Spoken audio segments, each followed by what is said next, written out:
Welcome to the Chronically Healthy Life Show. When you hear the word chronically, do you automatically associate it with chronic disease? We all do. It's programmed right into us. But what if we flip that whole idea on its head?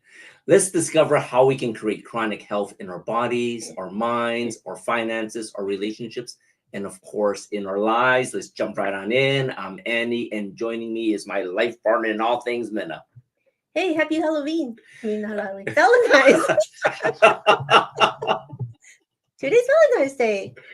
Yes, it is Valentine's Day. It's not Halloween. It's not Halloween. Halloween's gone and past. Yes, right there yet. But anyways, you know how Valentine's Day, a lot of things they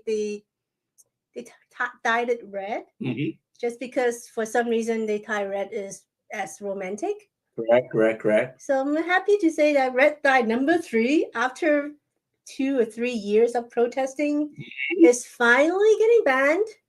And you can see that the red dye is actually in a lot of candies, the candy corns, some of the jelly beans, bubble gums. A lot of stuff has the red dye number three, which is really, really bad for you. It is known to cause behavioral issues in kids and adults. So it's not just the body, right? Correct. It's your brain. It actually affects your brain. It affects your behavior. But, the manufacturers have until 2027 to actually take it out. So it's still a long way to go. Yeah, so even though it is banned, it's still going to be in our food supply and, causing our kids to have all this frenetic energy running around for the next few years. But bear it out. It's happening. I'm happy it's finally happening. So talking about Valentine, I keep saying Halloween. I love Valentine's Day. When we going through our older um videos, we've been doing this for a long time, right? Our most popular video is 6 ways to be a better husband and 6 ways to be a better wife. yeah, I honestly don't remember what I said, but it was apparently must be pretty mind-boggling because people like it. And just 2 days ago, we just celebrated 37 years together. Is too long. So I can say, which is, a lot of people is wondering how can we get to, we managed to stay together for this long. It's not rocket science. It just takes a little bit of practice, a little bit of understanding and mindset shifts, I guess. Exactly. And like Nina says, we have 37 years to hone into this whole relationship, health, this whole longevity and everything. And I'm excited to announce, we're announcing a pre-launch for our new event called the Foolish Couple Love Program. So if you guys want to check that out, go to foolishcouple.com. Not the foolish couple, but just foolishcouple.com. Hope that's not confusing. Sign up for the pre-launch. We are putting together a program that's going to be talking about all the ways that we have learned over literally the last 4 decades on how to have a better relationships, how to have better health as a couple, as a family. And there's going to be a lot of tips and tricks in there, talking about finances, everything. When it comes to relationship, it's not always about the love, but always the ups and downs too, right?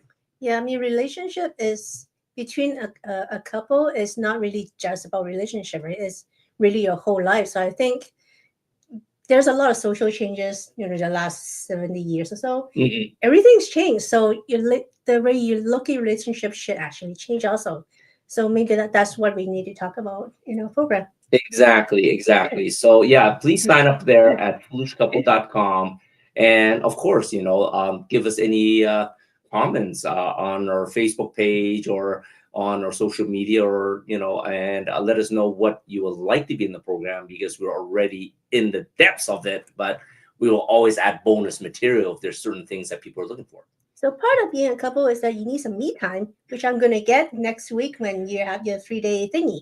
Yeah, so I'm excited next week. As a coach, we always have our own coaches too, to make to make our businesses better, to help with our mindset, to help with our challenges. And I'm happy to announce, next week, I'm part of the Life on Track coaching agency, the 7-figure millionaire mindset. I'm one of the speakers there, and it's quite amazing. Last week we had Shalene. She was going to be one of the speakers there. This is going to start next Thursday. And of course, tonight we also have Lisa Manzo. So this is going to be very cool. We're going to be sharing so much different mindsets on how to have that mindset shift. Oh my God, your Halloween messed me up. And for that whole seven-figure mindset, but also about how health and relationship, everything fits into that, right? It's not always about money. So what are you going to talk about? You're gonna have to watch to find out. I'm not gonna give out any leaks and any spoilers. Well, it's spa day for me, so hey, good for you. So we're gonna take a break, and we have to. After the break, we're gonna bring back the biohack. Yes, and we'll see you on the other side. Hi, it's Andy, and on this week's biohacking episode, I'd like to share what is the #1 best anti-inflammatory food in the entire world. And as you can see, it's none of these. It's not that, it's not that. If you've been told to ditch red meat to fight inflammation, guess what? You've been lied to. Science is crystal clear. Beef, grass-fed, pasture-raised beef, is the best anti-inflammatory food on the planet, and I'm about to show you why. First, where does inflammation start? Inflammation starts in your gut, right? Your gut lining is under attack daily by gluten, refined sugars, seed oils, alcohol, and of course, the ones that I struggle the most with, junk food. And what heals your gut? Guess what? Red meat. Red meat is loaded with the most powerful gut healing nutrients, and that's glutamine. Glutamine, it repairs your intestinal mucosa barrier, and it heals leaky gut, where so many people are having problems with, right? The root cause of most inflammatory diseases is gut problems. So there's this study done by Baylor University, led by Dr. Alexis Wood, and he found that there is zero association between red meat and any inflammatory markers. So why are we getting told to go plant-based all the time? Let's get real. Plants just don't have what meat does. First of all, plant does not have vitamin A because they only have beta carotene, which your body struggles to convert to vitamin A.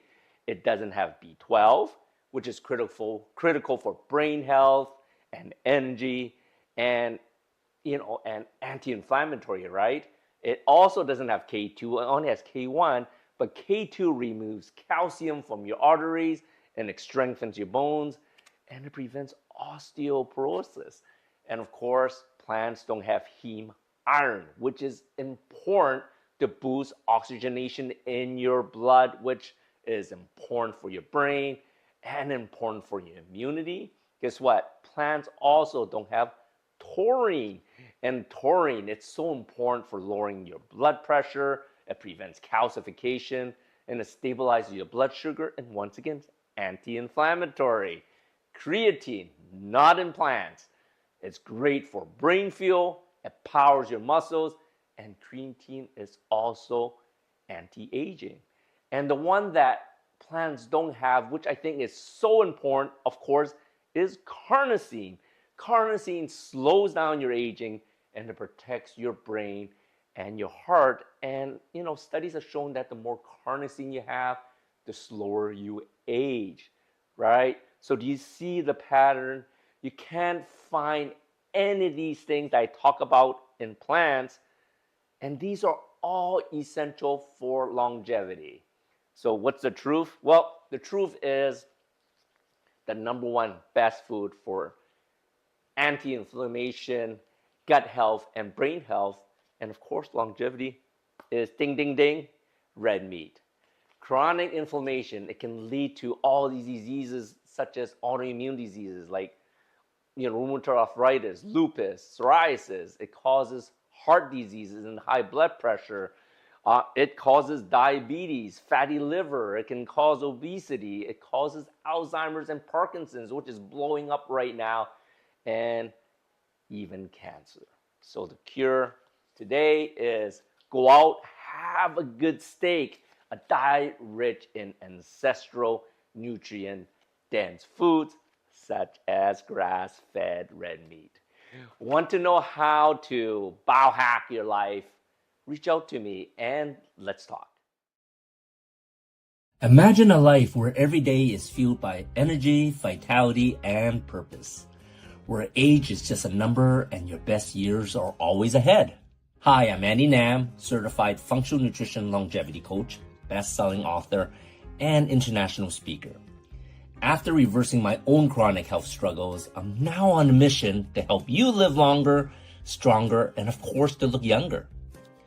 I combine biohacking, cutting-edge nutrition, and stem cell technology to unlock your body's full potential. So no matter where your starting point is, I'm going to guide you toward a chronically healthy life. Ready to reverse aging and take control of your future? Connect with me today. Your journey to longevity starts here. Hello, everybody, and welcome back to the Chronically Healthy Life Show. I'm Christy Boyd Johnson, your co-host, and today I am delighted to introduce you to our friend Lisa Manzo. She is a 7-time Amazon best-selling author, speaker, emotional intelligence coach, and corporate trainer. As a master practitioner in neuro-linguistic programming, also called NLP, she leverages her personal journey of overcoming depression and addiction to inspire and guide others through profound transformation. Specializing in healing emotional trauma, Lisa empowers her clients to break through limiting beliefs, shift their mindset, and achieve lasting personal and professional growth. Welcome to the show, Lisa. Oh, thank you so much. It's so great to be here. We're very happy to have you. So I'm guessing that you have a story of how you came to be an emotional intelligence coach. I do, and I'm going to tell you right now. It's an interesting story. I was a binge drinker of alcohol, and about 7 years ago, I said to myself, "There's got to be more to life than this." And because I was severely depressed, and the more you drink, the more you get depressed, and I stopped drinking. So after that, and I have not had a drop since. And yet after that, I had sober for a year. And what happened after that first year, I woke up that day thinking, "Oh, I'm going to be so happy. Look, I got a year under my belt." That didn't happen. That day I woke up, I was so angry. And I was so angry because my life hadn't really changed. Interesting. I was sober a year, nothing changed because I didn't do the work. That's why nothing changed. In that moment, I joined a 12-step program and did the work. I started the work. Yet when I finished that, it wasn't enough. I'm like, there's more. This is not enough. There's more. And then I sought out other coaches and other people to help me through this and help me understand why I have these feelings that I'm feeling and where the emotions are coming from. And because of that, I decided that I'm going to help people with the way that I was helped. And that's my story. Well, let me back up just a little bit. Okay. So some questions popped in my head. When you say nothing changed, do you mean externally or internally or both? Because you stopped drinking. You hadn't had a drink for a year. Yeah. I didn't lose any weight, which I thought I would. I didn't lose any weight. So externally, nothing changed. And internally, nothing changed. I was the same person I was a year ago because I was just as unhappy. I was just as depressed. I just wasn't drinking alcohol. That that's a powerful insight. Like, what, because we are kind of programmed in this society to believe that if you make a major change like that, your life's going to magically change. It's not magic. That's why I was so angry. Yep. So you started with 12 steps. Yes. And did you find support and encouragement there? Oh, absolutely. It was absolutely fabulous. And you know what? My first sponsor wasn't the right one, and neither was my second one. And you have to find the right fit for you. And my third time's the charm, right? So my third sponsor actually happened to be the charm for me. And, we're still friends now, and she's still my sponsor. And it's a great program, yet it wasn't enough because I still didn't understand how my mind worked. I didn't understand why I had these feelings. Yes, I was feeling better emotionally. I was happier. I was doing all those things, yet I still didn't understand why I had those feelings. And for some reason, I just had to know. Yeah. Well, I'm guessing there's a lot of anger in there. Yeah. What were you were depressed? Was there guilt or sadness in there? So there was guilt, sadness, anger. I made some poor choices in my life because I had no self-esteem, right? I didn't have any self-value, any self-worth. And along my journey, about a year or two into my sobriety, I met this woman who said to me, "Do you do self-love?" And I'm like, "Huh? What's that?" I'd never even heard of it. I was 55 years old and I'm like, self-love, what's that? Oh, what's that? How interesting is that? And I talk about it all the time now because I figure if I didn't know at 55 years old what self-love was, there's other people out there that don't know what self-love is. So she taught me a self-love practice. And I still continue it to this day because I didn't realize, they tell you when you get on the plane, you got to put your oxygen mask on first before you help anybody else. Well, that applies to life in general. Until I help myself, I'm useless to my children. I'm useless to my spouse. I don't have one, but I'm useless to the people around me because I'm not taking care of me. Mm-hmm. So how did you then start?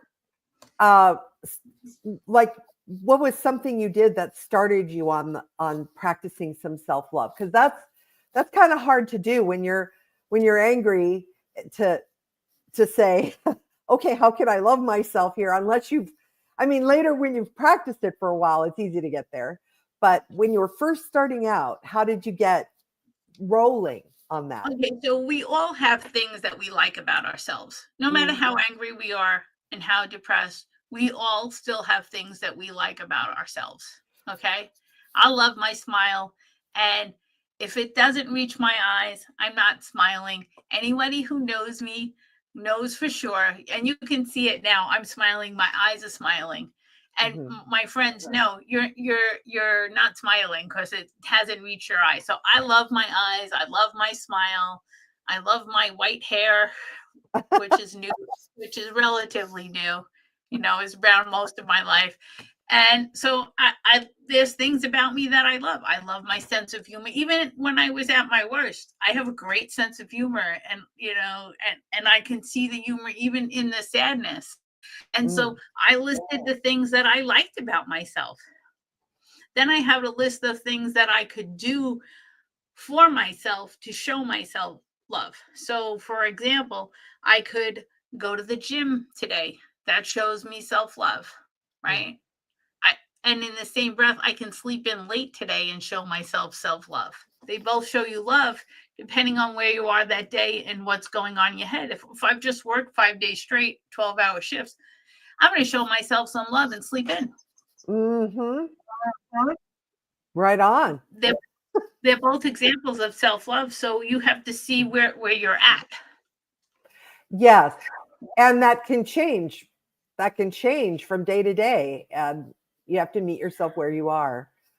That's a really good permission to meet yourself where you are, I think, is an act of self-love. Exactly. That you don't have to be perfect, and who is going to be perfect?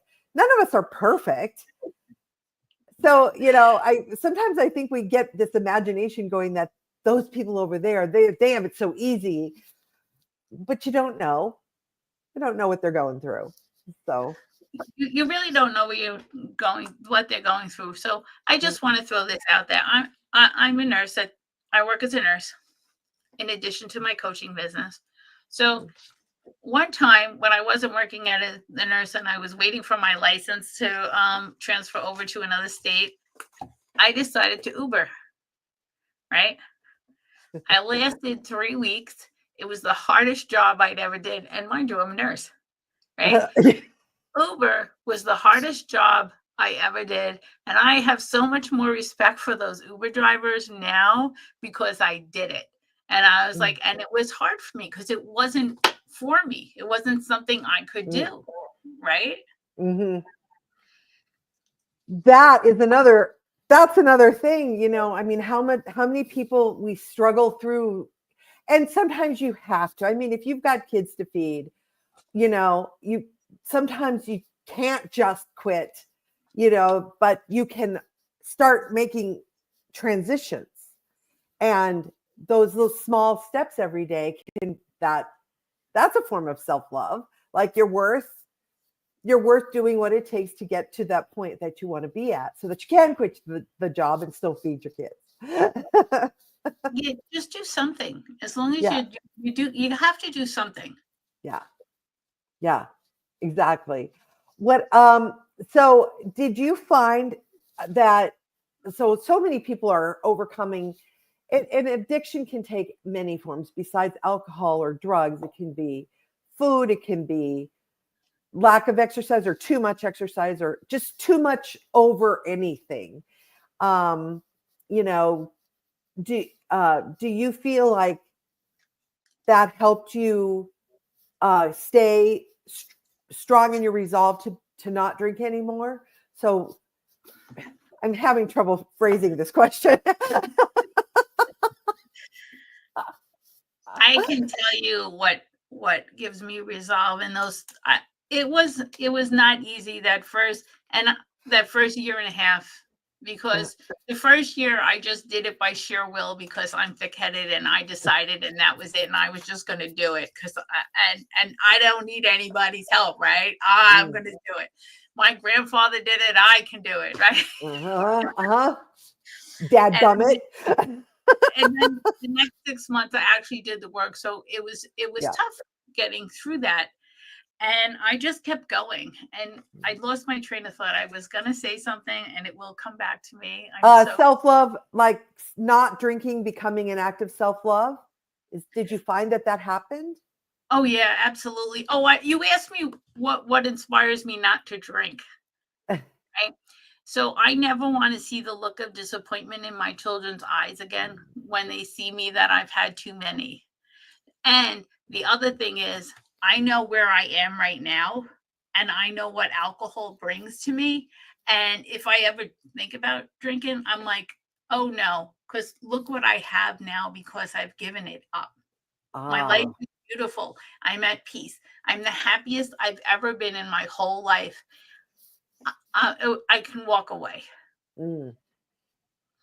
I can walk away. That's wonderful, because that's empowering, you know, knowing that if you make a choice, a powerful choice for your life, you don't have to be perfect the next day, but just little tiny baby steps every day get you there. And everybody can make a baby step. You know, and not everybody makes it the first time. Some people, it takes them a couple of times. I had stopped drinking once before that, about 5 years before that. I made it 45 days.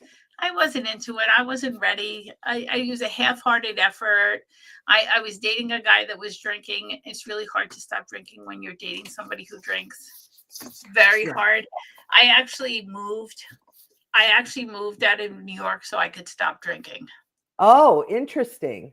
So I wouldn't be around anybody, and I would be careful of the new friends I made. I wouldn't make new friends that drank. Mm-hmm. So that was huge for me because I knew all the bartenders in my neighborhood. my drink was at my spot at the bar before I got there because and so I moved out of New York in order to stop drinking. Oh, so did you find that you had to go through a process of forgiving yourself as you went through this process of healing? Oh yeah. Oh, and that was not easy because perfectionism is tied to that. And it is because you feel this need to be absolutely perfect. And if you're not, you beat yourself up about it. Like, oh, I'm so this, I'm so dumb, I'm so this, I'm so that. And you have to stop talking to yourself that way. I'm a nurse now. And when the people around me that work on my unit with me, when they say those things in front of me, they know. I say, whoever said it, I said, excuse me, we don't talk about ourselves like that on this unit. I said, you need to rephrase that and talk nicer about yourself. You're human. You made a mistake. You're going to fix it. And we're not going to speak about ourselves this way. They're not allowed to speak about themselves that way in front of me because your unconscious mind is always listening. Oh my gosh, yes. And manifesting exactly more things that come from drawing those things back to you and reinforcing it. Yeah. So I find lately that I've been having trouble with the word forgiveness because it implies that you did something wrong.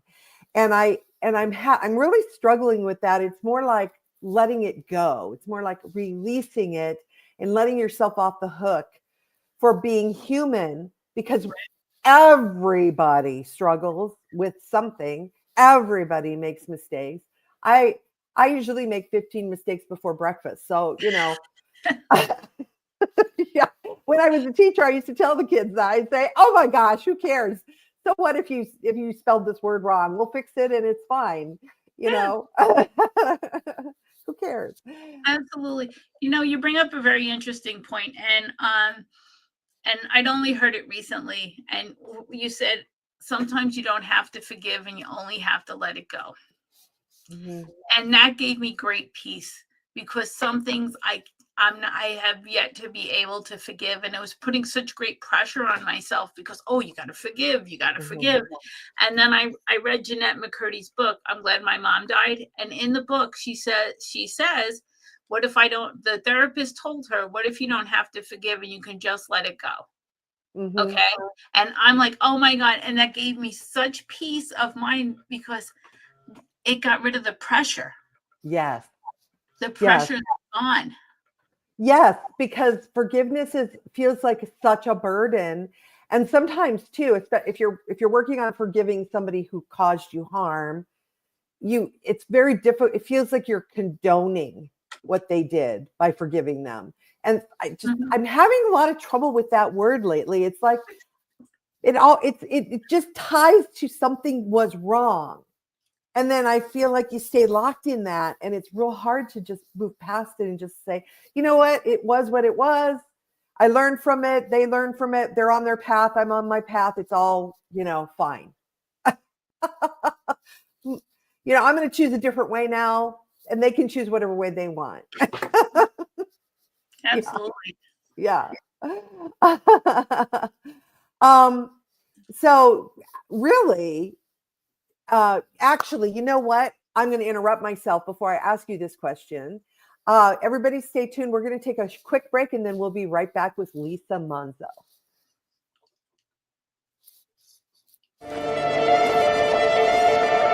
An empowered life has no expiration date. We're all created to do incredible things, like conquer summits, catch big waves, and live our passions. As time goes on, our bodies begin to show signs that things just aren't as they used to be. Our energy levels decline, sleep patterns shift, and recovery slows. But our bodies are masterpieces of design, holding the potential to bounce back better than ever. With X39, we achieved something remarkable in the field of wellness and regenerative science that others could not. By utilizing LifeWave's unique patented technology, X39 uses light to elevate GHKCU, a copper peptide known to support overall health and wellness. Unlike traditional light therapy, which requires external light sources, X39 uses the body's own infrared light to naturally increase vitality, enhancing the body's flow of natural energy. For improvements in strength, stamina, performance, and overall health and well-being, with the simplicity of an affordable, non-invasive, non-transdermal patch.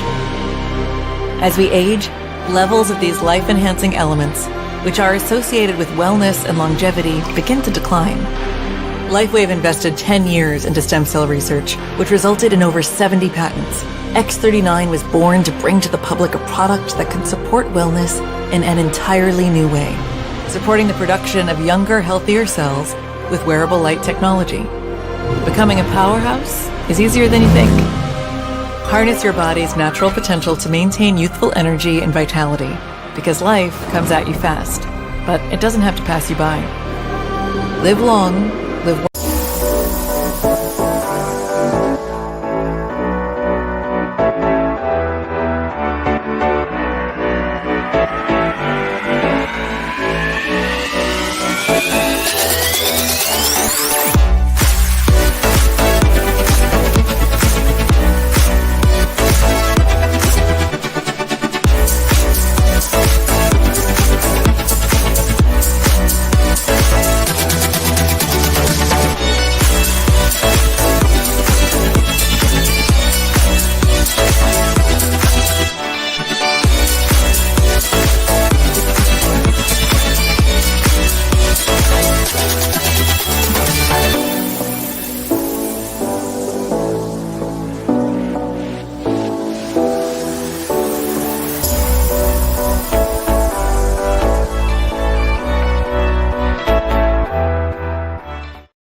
Hello, everybody. Welcome back to the Chronically Healthy Life Show. We are here today with emotional intelligence coach, Lisa Manzo. Hi, Lisa. We're back. So I was wondering, through this journey that you went on of self-healing, how did you discover NLP? I was at another coach's speaking event, and she spoke at the event, and she explained so many things just in her presentation alone. I immediately signed up with her to learn NLP because it was understanding how the mind works. And then I started to delve into books. I love Brene Brown. She's got great books about healing and shame and out into the wilderness, and they're amazing. So I started reading. I was doing NLP. NLP helped me understand how the mind works. And then there's so many books out there that do it. Dawson Church has a book, Mind to Matter. I mean, these books were amazing. They just talk about how the mind works and what you can do with your mind. And I just know that I need to get a little bit better every day. And it's a process and a progression. And as long as I'm progressing along and moving along my process, my life gets better every single day. Every single day. I've actually recently, in the last 6 months, have people that I haven't seen in a while, and I've met up with them, and they said, "Oh, your energy has shifted." And that's important because that means other people are seeing it.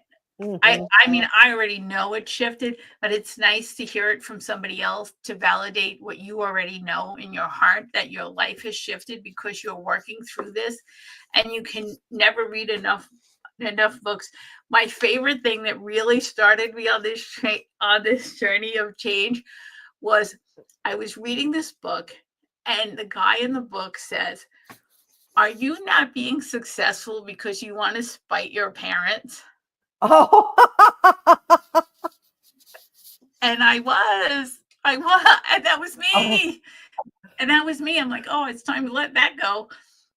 And until he said it, I didn't even know I was doing it. You can't change what you're not aware of. That's why books are so important. You'll hear something from somebody else, and oh my God, that's something I need to change about myself. And it was just so life-changing. That one thing that he said to me, and I'm like, oh, I gotta let this go. Maybe not forgive, but I gotta let this go. Yeah.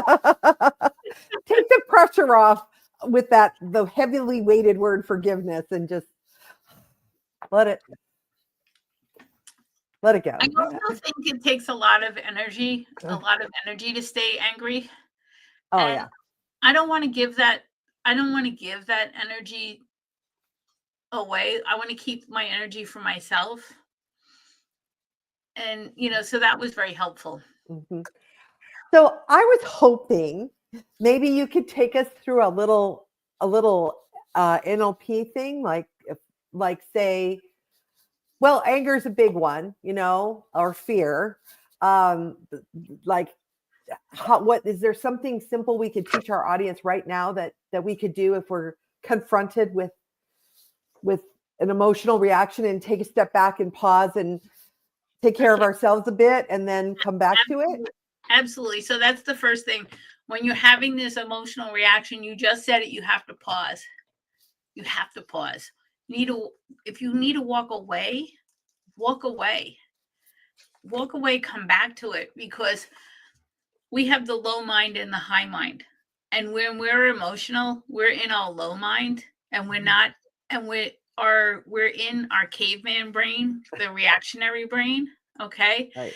And we can't think clearly. We're only thinking about getting saved from that saber-toothed tiger that's hiding in the bushes, and we want to go run away. That's the only thing that your brain, you lose the connection between your frontal, your frontal lobe and your fear center, and you lose the connection, and the rationality is gone, and you can't even think. So you need to walk away. That's the absolutely best thing you can do, and wait and process the emotion and take the time, because we live in a society where everybody wants everything right away and instant. And I can tell you that it's okay for you to take the time and process it, because you need it. And that's a form of self-love.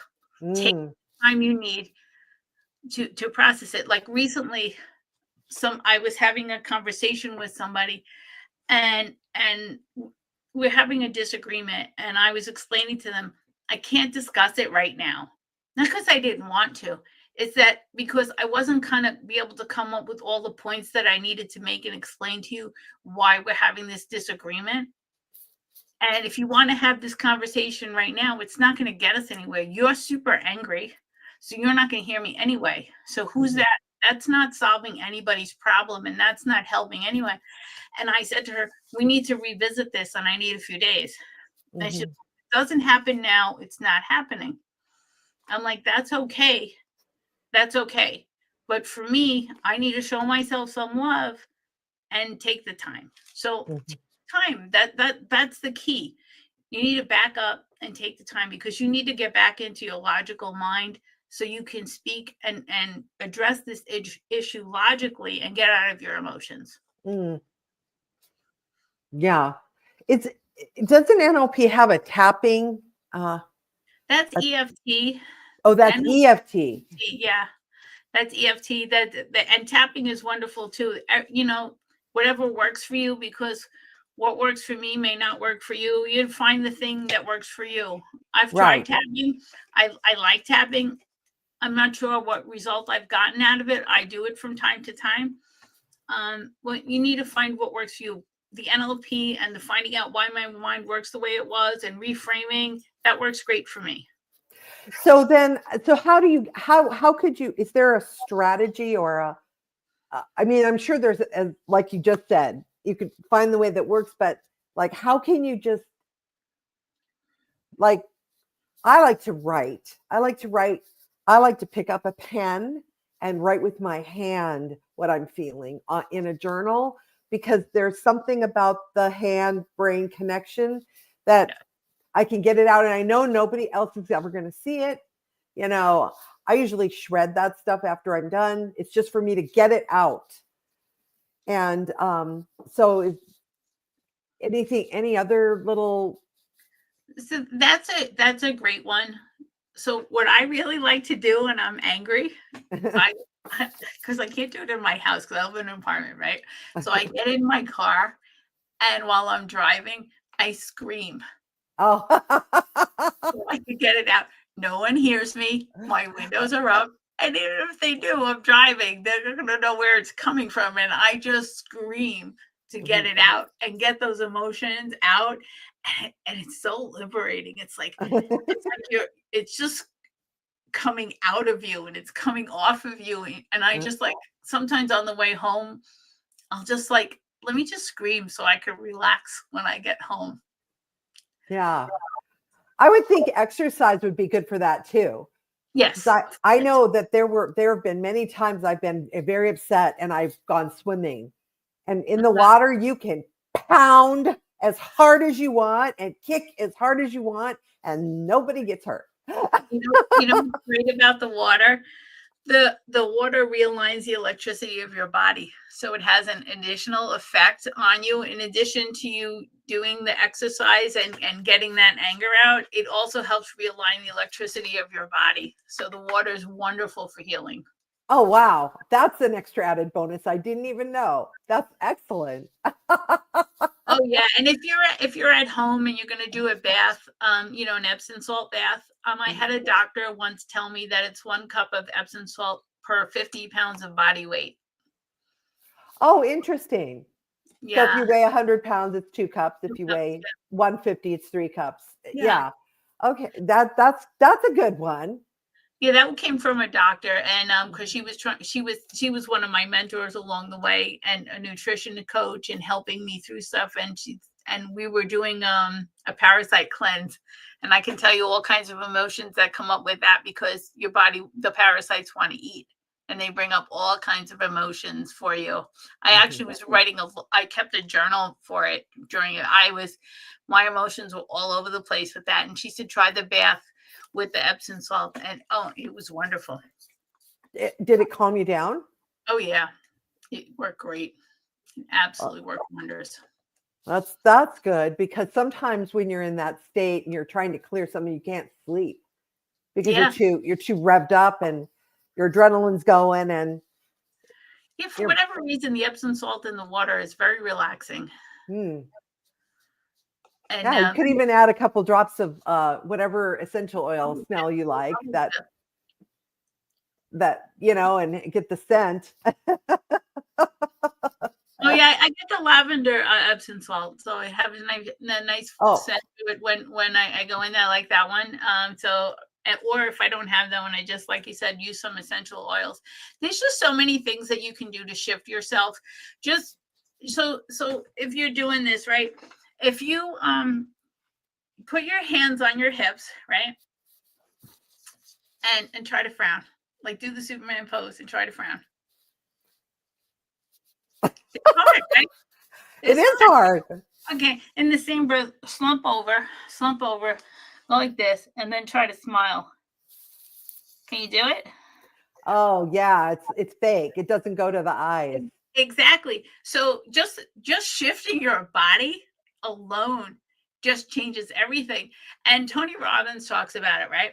Stand in front of the mirror for 2 minutes in the Superman pose. Yeah. Just look at yourself. There's just so many ways to just shift what you're feeling at that moment. And, through education and working on this and changing my emotions, I'm always learning, because somebody can always teach me something, and I can always come up with something myself. And these are great tips for you just to change the way you're feeling. Oh, that's so fun. I actually knew someone when I did Toastmasters and was doing public speaking, and he told me that before he goes on to speak, he goes in the bathroom and he does Superman pose. I never realized that that's actually a really empowering, uplifting, energetic thing to do. Yeah. And there's so many ways to shift. And so now, like, I have so many things in my toolbox to help myself to shift my emotions. As I go down this journey, I should be out of nursing within 3 months and be coaching full time, right? Mm-hmm. And the other day I was at work, and I was having a particularly bad experience at work. It was just very stressful, and it was getting overwhelming because something was happening that I hadn't encountered before. You know, and they can't teach you everything in nursing school, no matter what they say. And I'm like, okay. And, you know, there's a whole bunch of people about me, and I start doing the box breathing. Do you know what that is? Mm-mm. So the military, they teach the men how to do that to keep them calm. You breathe in for 4, you hold for 4, you breathe out for 4, and you hold for 4, and you do that a couple of times in a row.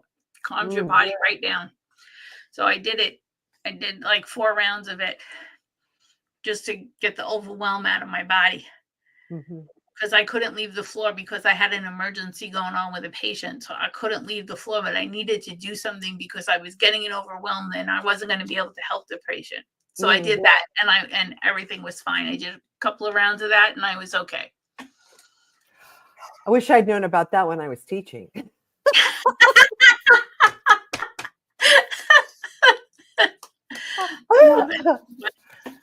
There was always those moments. No matter what you do, there are always those moments. Parents could really use that too. Like, even if you're dealing with something, you can let's do it. So in for 4. So you breathe in and I'll count. Okay. Okay. In, 2, 3, 4. Hold. 2, 3, 4. Out. 2, 3, 4.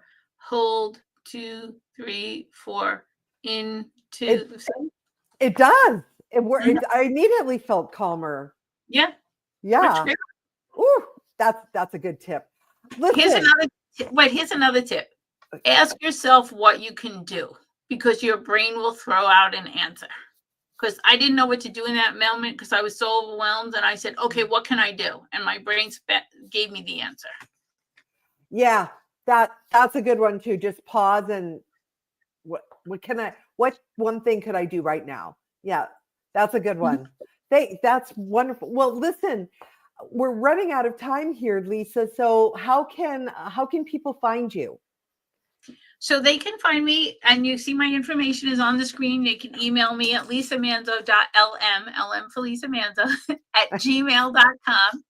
They can connect with me on Facebook, and the QR code over there, you can book an appointment with me, and I'd love to have a conversation with you. I'm open, and of course you can reach out to me through Instagram, and I would love to speak to you.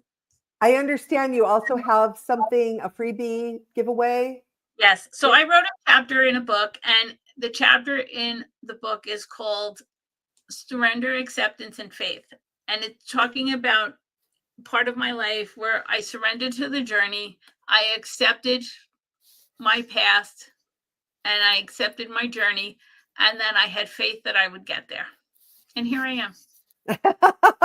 Something we could all. Well, thank you so much for joining us today, Lisa. It's been a joy having you here.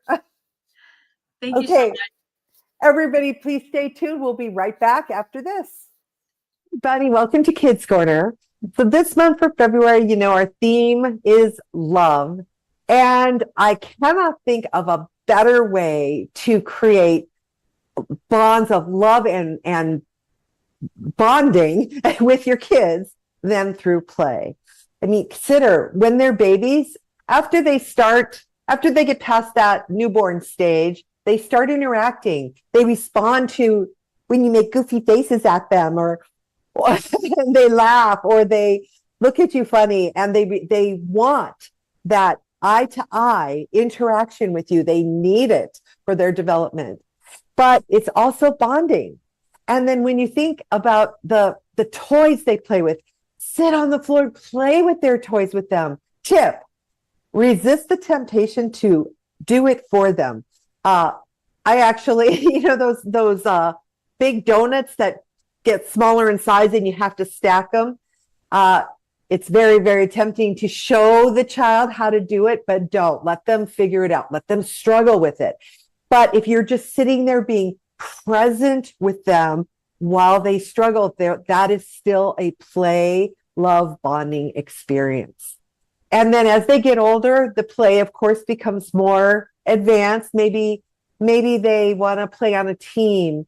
If you're able, some dads I know love to coach their kids in football or baseball or soccer. If you're not able to do that, at least if nothing else, be present for their games, support them in that, which you do anyway. But it's also about being present with them and letting them tell you about the experience after, because that's essential. It creates this bonding. It creates this bond between parent and child and siblings. It really can't be broken. It's really wonderful. And then as they get older and they get into teenagerhood, they're much more likely to not spend 12 hours a day on video games. They're much more likely to engage with the family, engage with friends, and in a healthier, more dynamic way. So play is the theme for this month. And again, I'm going to reiterate for you parents, you need to play too and share your experiences with your kids. The bonding that happens like that in the positive, uplifting way cannot be beat. Ciao for now.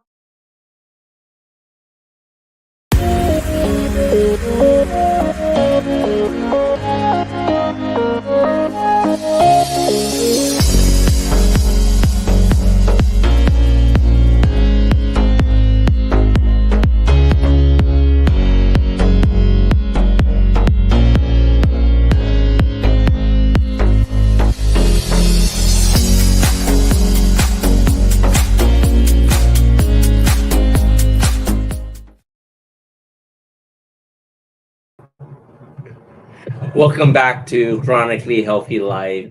I hope so many people got some nuggets out there, because Lisa shared so many tips on self-love and being vulnerable. I think sometimes being vulnerable is so important to share our journeys, because a lot of people, they see where you are. Oh wow, you got this, you got that, you got all these certifications, but no one saw you before you got to where you are, right? I think that journey is so important. And I think it's important that, someone else might be having a similar journey to you. And I'm hoping that we're inspiring those people.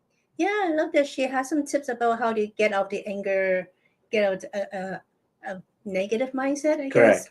And a lot of people have the default to anger or default to a victimization mindset. They just default to something negative. That she has some great tips of helping you get out of it. So I'm impressed. I love the Superman, Superwoman pose. I'm starting to use that now myself when no one's looking, but it really works. I think people should really try that. If you're getting into that space where you're just feeling low down, strike that pose, and I tell you, it just makes everything better. So who do we have next week?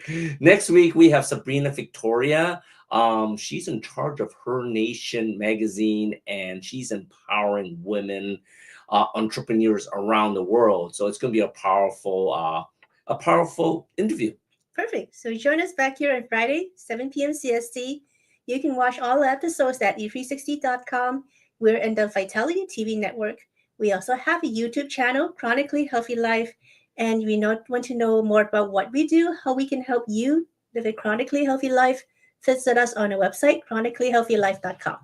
And of course, if you have any questions, comments, or suggestions about a show, go to our Facebook page, Chronically Healthy Life, or email us at anythingchronicallyhealthylife.com. We'll see you next week.